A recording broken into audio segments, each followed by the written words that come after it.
Hello, this is Leoso from thematani.com, and this is your Nullsec Recap for the month of January 2015. January was a relatively quiet month for Nullsec, though it was not without its interesting stories.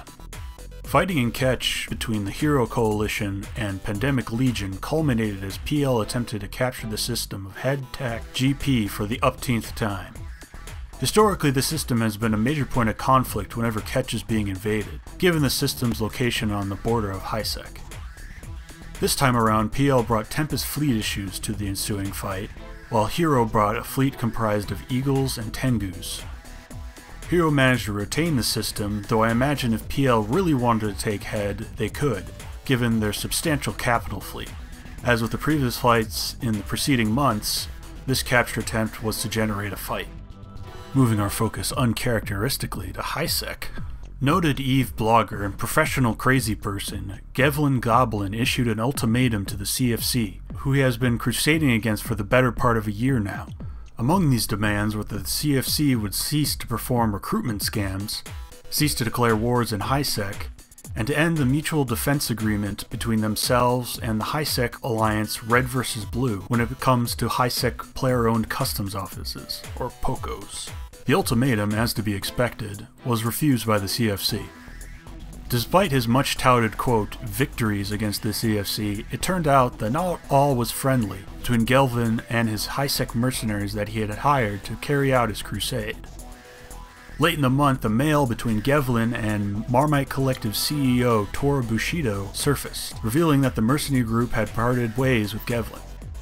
Marmite Collective had previously been the largest of the mercenary outfits hired by Gevlin in his bid to, quote, liberate HiSec from Goon influence. Without Marmite's backing, Gevlin's crusade against the Goons has lost much of its teeth, albeit the few it had to begin with. Midway through the month, we saw the creation of a new Reddit-based EVE corporation, Karma Fleet. The corp is headed by the former Brave spy master Marconius Porkbutt, with the new corp joining Goonswarm Federation. A drama storm quickly erupted and much angry posting occurred, particularly on Reddit. Historically, there's been a degree of animosity between some of the frequenters of the EVE Reddit and anything related to Goonswarm. This could be traced back to the conflict between the Reddit-based Test Alliance Please Ignore and Goonswarm, when the latter conquered Test's then Nullsec holdings. Drama aside, Karma Fleet seems to be doing well, with its member base growing over 500. And finally, moving our focus to the south, the US time zone portion of Goonswarm, the lead alliance in the Clusterfuck Coalition, deployed south to the region of Amencia for, quote, good fights. Led by the Goonswarm FC Lazarus Tellraven, the US time zone goons have had a great deal of success third-partying on fights between N3 forces and the Meow Coalition, comprised of Gorgon Empire, Red Alliance, Dream Fleet, and the Initiative, as the latter attempts to invade the region. One notable engagement involved the Goon FC, the Big Red Boat, wiping out a 100-man strong Ishtar fleet with a series of bombing runs.